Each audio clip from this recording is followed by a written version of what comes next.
morning to all the Namibian learners out there. My name is Ngamendunge Namwandi, and I'll be your English teacher for today. In my class, I have Chanel. Chanel, good morning. I hope that you're ready for today's lesson. But before we do that, we are going to take our hand sanitizer.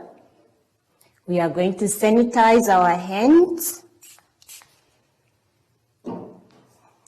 In and out, in between your fingers. Okay? After that, Chanel, we are going to straighten our arms just to see if there is a social distance.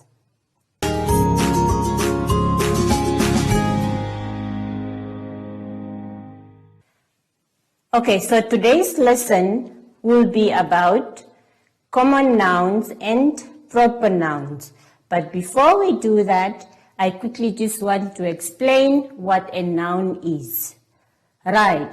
Chanel, what is a noun? A noun is a naming word. It is what it is today because it was given a name. Right.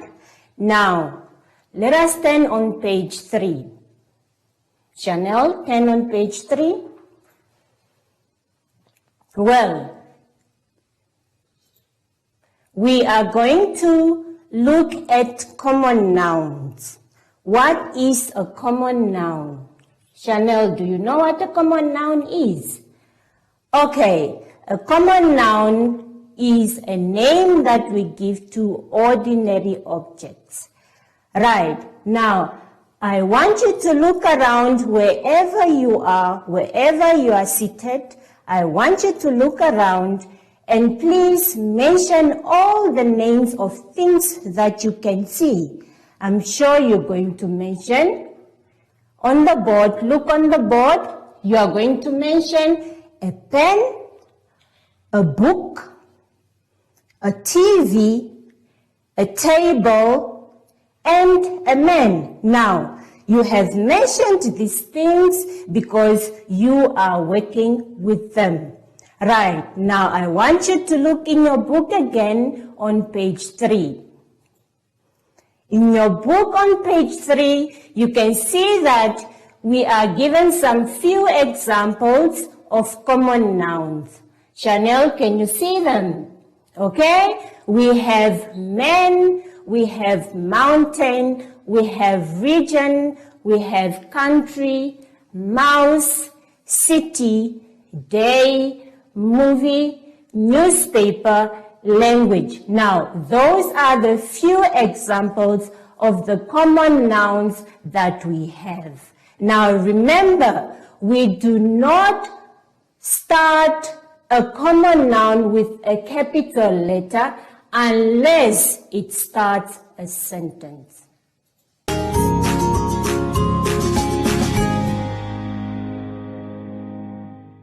Okay, I want you to look on page 4. On page 4, there is an activity that you're going to do. Okay, I am not going to go through it. We are going to move on to page 5. Now, on page 5, we are going to see, or we are going to look at the proper nouns. Now, Chanel, what is a proper noun? A proper noun, these are names or specific names given to specific people, places, days of the week, and months of the year. I want you to look on the chalkboard. Now, on the chalkboard, you can see that I have written different names, okay? Now, remember that proper nouns are always written in capital letter. You must always capitalize the names of people, the names of places, the names of the week. You must always capitalize them. Now, on the chalkboard, you can see that I have written few examples of the proper nouns. I have Nependa, and Nependa is a name of a person. And you can see that Nependa is written with a capital letter. Can you see that? Yes, I hope you can see that. Alright, we also have Windhoek. Windhoek is also a name of a place, and it's written with a capital letter. We have Saturday. Chanel, can you see that? Can you see Saturday? Can you see that Saturday is written with the capital letters? Yes, she can see that. All right. We also have the name of the shop. I'm sure everybody knows this name, ShopRite. You can also see that it's written with the capital letter. Chanel, can you see commas?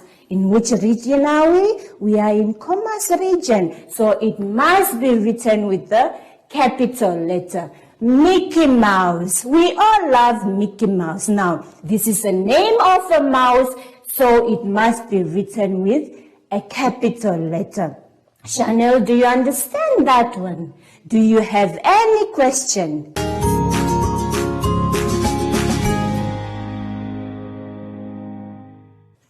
I'm going to leave you with an activity to do. Now, in your booklet on page 4, you are going to do activity 1 on common nouns. Let us move on to page 5. On page 5, you are going to do an activity on proper nouns. So that means you are going to do activity 2. Moving on to page 6. I want you to do activity 3 on page 6.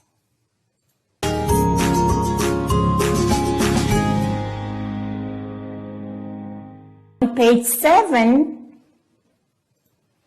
you have your memorandum for activity 1, activity 2, and activity 3. I hope that you have paid attention and that you are going to do your work. And please remember, don't cheat. Do not cheat. Now, we are going to take our hand sanitizer and sanitize our hands for the last time. Chanel, are you with me? Okay, in and out between your fingers.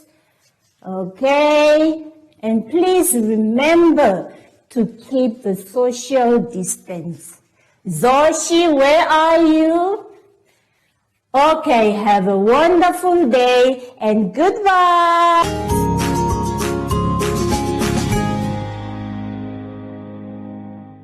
Hi everyone, I'm Joshi. And make sure to always make a helicopter circle, stretching your arms out and spinning around like me. And make sure you're not touching anyone while doing this. Goodbye!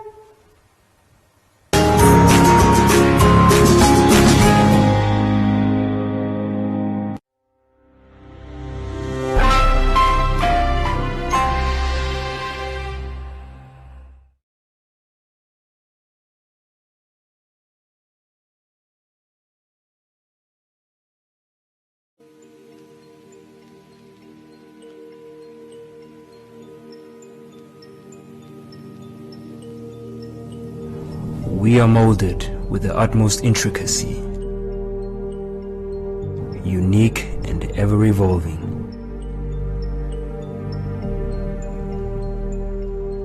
But we will always need a guiding hand.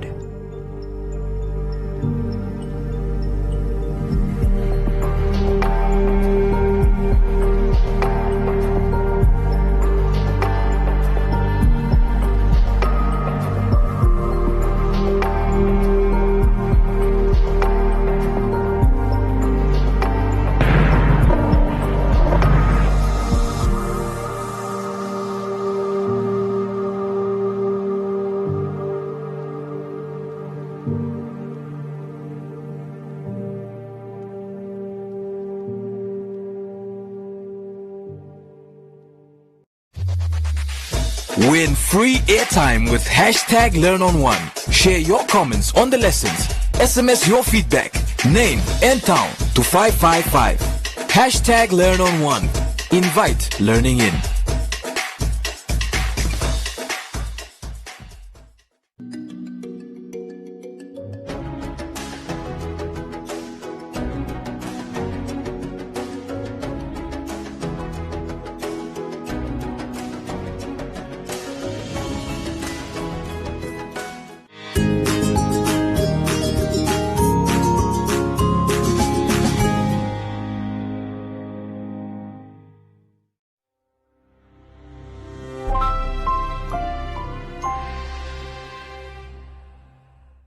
Good morning to all the Namibian learners out there.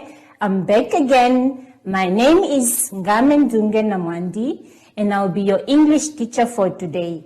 In my class, I have Chanel. Chanel, good morning and welcome back. I hope that you're ready for today's lesson. But before we do that, we are going to take our hand sanitizer, sanitize our hands, in and out, in between our fingers, straighten our arms, just to see if we are practicing the social distance.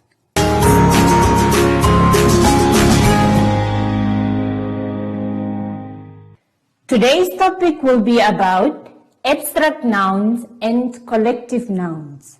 So I want you to look on the board. Shanae, look on the board. How does this dog feel? Well, as you can see, the dog is carrying the heart. So this dog feels love. Right. So today's lesson, we are going to talk about abstract noun. What is an abstract noun, Chanel? An abstract noun is something that we cannot see, touch. It is often a feeling or an emotion. What did I just say? I said an abstract noun, it is something that we cannot see, touch.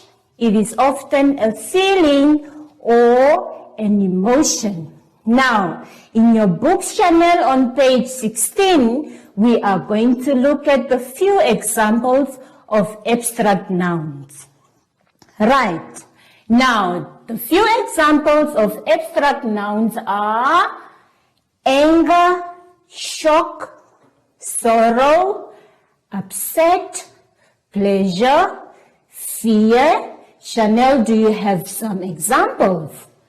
I guess those are the few examples that we have for abstract nouns. Do you have any questions, Chanel? Okay, no question.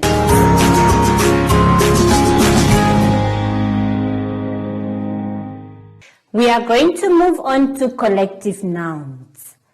Chanel, what is a collective noun? A collective noun is a name we give to a group of people, a name we give to a group of animals, and a name we give to a group of objects. Now, we are going to look on our page, on page 16. You can see there are examples of collective nouns. Now, instead of saying the kitten and the kitten and the kitten and the kitten, we say a litter of kittens. Chanel, do you have few examples of collective nouns?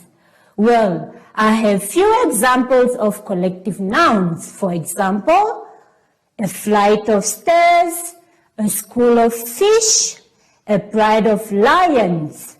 Let us look on our page 16 on the few examples of collective nouns. As you can see, it's written there. Here are some examples of collective nouns. I've already mentioned some, so you can see a forest of trees, a litter of puppies, a head of cattle, a bench of dough, a group of people. So those are the few examples of collective nouns. Chanel, do you have any question? No question.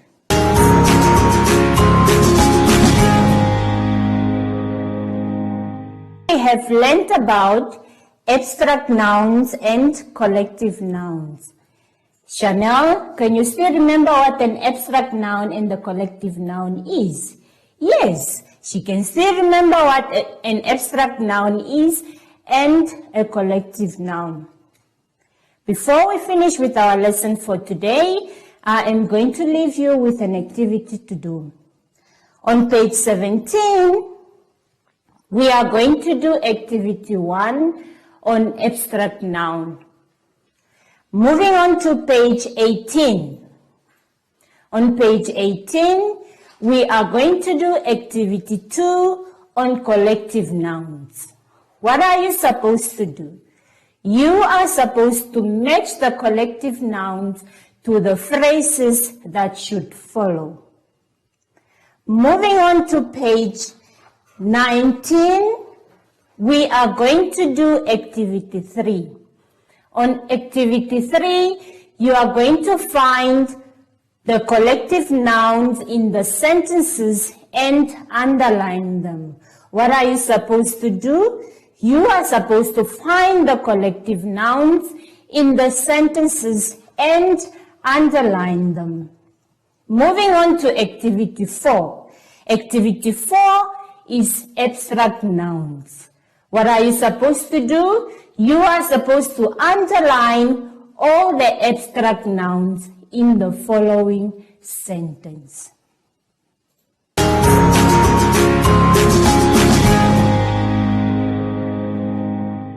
On page 20, you'll have your memorandum for the activity I have given you. And on page 21, you'll have the last memorandum for the activity I have given you. I hope that you have listened attentively and that you are going to do your work. And please remember to always wash your hands. Chanel, we are going to take our hand sanitizer, sanitize our hands, rub them in and out, in between our fingers. There we go. Well, thank you, Chanel. Zoshi, where are you? There comes Zoshi. Have a blessed day. Goodbye.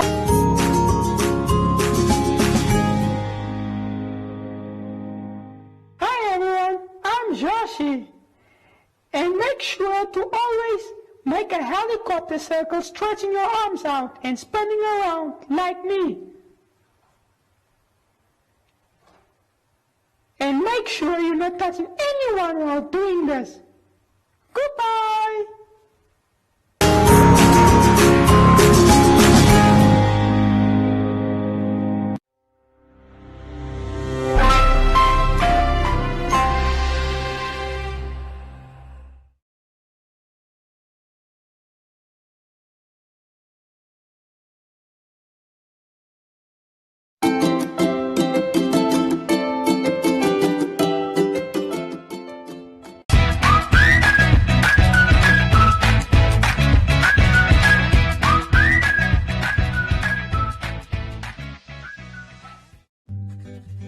Prevention is important. Help prevent the spread of illness and keep yourself and others well. Hand washing is one of the most effective ways of preventing the spread of germs. Wash your hands regularly with soap and hot water, scrubbing your hands thoroughly for at least 20 seconds. Hand sanitizers can be used but are not recommended as a substitute for hand washing. Use sanitizers in addition to hand washing or in a situation where soap and water are not available. To avoid spreading germs, limit sharing of personal items such as utensils, cups, and dishes. Your skin acts as a barrier to germs, but your eyes, nose, and mouth are more vulnerable. Wash your hands thoroughly before touching your face, eating, or drinking. Avoid physical contact with others, including handshakes, fist bumps, high fives, hugs, and kisses. Social distancing is deliberately increasing the physical space between people to avoid spreading germs. While regulations may vary by country or area, the best guideline for social distancing is to maintain a distance of 6 feet from others. Germs can travel through the air from one person to another. If you sneeze or cough, do so into a tissue or the inside of your elbow to prevent the spread of germs. Avoid contact with ill individuals and insist they isolate themselves until they have recovered and are symptom-free. Clean and sanitize frequently touched common surfaces and high-traffic areas in your home and workplace several times a day. Share these guidelines with others and help prevent the spread of illness and maintain a healthy environment. An ounce of prevention is worth a ton of cure.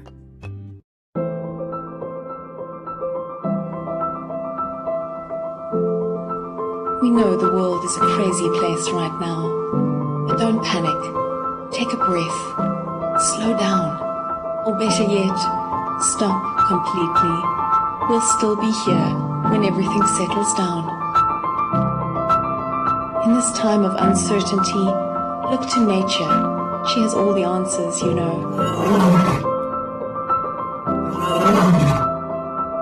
We're not only giving ourselves time to reset, we're giving nature time to restore, revive, restart. We're saving ourselves and we're saving the world. Stay home now so that we can welcome you to Namibia again soon. Yes, the world's a crazy place right now, but don't despair. Find the joy. Cherish hope. Breathe. Take a moment. Take a few. And someday soon you'll once again be able to stare in wonder at this magnificent view. The world's a crazy place right now, but don't worry, we'll still be here. We'll see you again soon.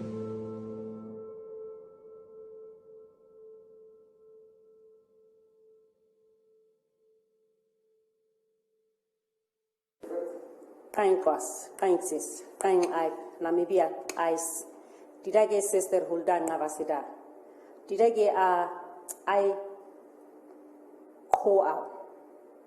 Namibia Oncology Center, Naragrasisen, I come from Ti Quito, Pounds I Hari, Omsnahari, Omabada Nahure, Nugu said again ha ugu, Haberagedo, Nugu said aga ha ugu habe, Han are ugu ha. Hoge, Pounds I Hari, Ida Kadi Nedi 2019, novel coronavirus. Sting higusa au pounds ai hari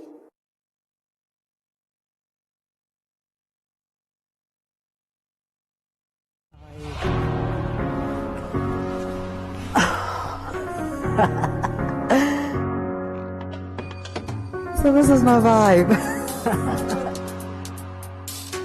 My name is Anna Vambe. Hi, my name is Gerald Dreya. My name is Ananias Ipinje. My name is Inde Yambo. And I'm the GIZ project manager for Startup Namibia. Startup Namibia is a Namibian-German technical cooperation project funded by the German government. Our project partners are the Ministry of Industrialization and Trade, the City of Windhoek, and also the Ministry of Higher Education, Innovation and Training. Startup Namibia is an entire vibe. If you know what startups are quick, they are fast, they are energetic. So that's exactly what Startup Namibia is, and that's who we are at Startup Namibia. Startup Namibia in a nutshell is essentially a one-stop shop for startups. We want to assist them and provide them with all the tools, resources and networks necessary for their formalization and growth. We want Namibia to become the launch pad for startup in the region. In Startup Namibia, we have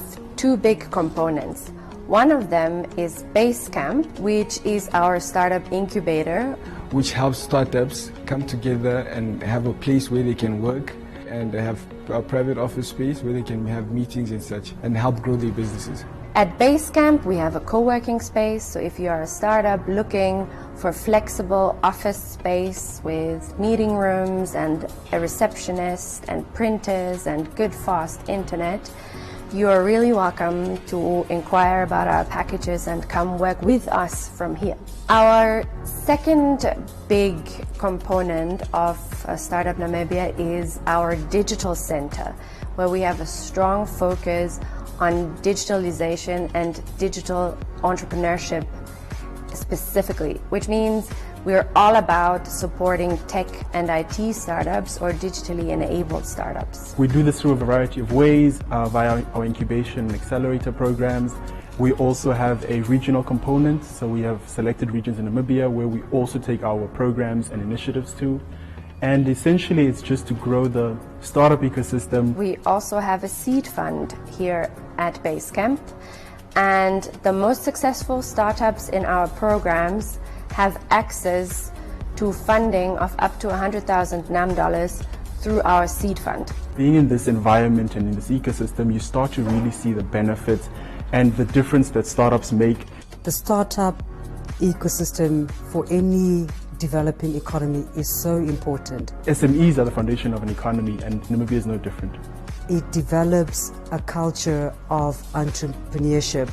It creates this culture of people collaborating and working together. It's essentially also developing the country. We do a lot of collaboration with other institutions. So we do startup exchanges with other countries. We really want to expose our startups to the industry, to private sector companies, but also to other ecosystem players like other hubs in other countries. I see Startup Namibia being really the pivotal and this big organization and support structure for startups, but at the same time also growing collaboratively with other ecosystem partners and providers, because it's a collaborative effort and it's not so much about competition, because at the end of the day we're all trying to help the startups to grow, and together I think we can do a much better job of that as opposed to competing. Our big objective at Startup Namibia is to make it easier for startups to thrive and grow, but also to have more startups, especially digital and digitally enabled startups, because with Industry 4.0 and where the world is going, this is really what we need. The dreams that people have to go out and really be true entrepreneurs for themselves, for the Namibian economy. People with ideas, truly all they need, and what I've seen in the programs that I've had is courage and time. And when you have the courage, you can be bold, you can tackle anything, you'll be self-driven, and you almost won't be scared to approach anything. And I think that is a challenge with Namibian entrepreneurs. They don't know where to go, how to go. May I knock on this door? May I send this email? So still very polite, but the startup ecosystem is almost like you have to be a bulldozer to get things done. For someone like that who has an idea and wants to be an entrepreneur, just needs to reach out to that one person and package their message so well that when they go to that person, that assistant, whether it's a business coach or a mentor, they know exactly what they are asking for. Just go for it. You know, if you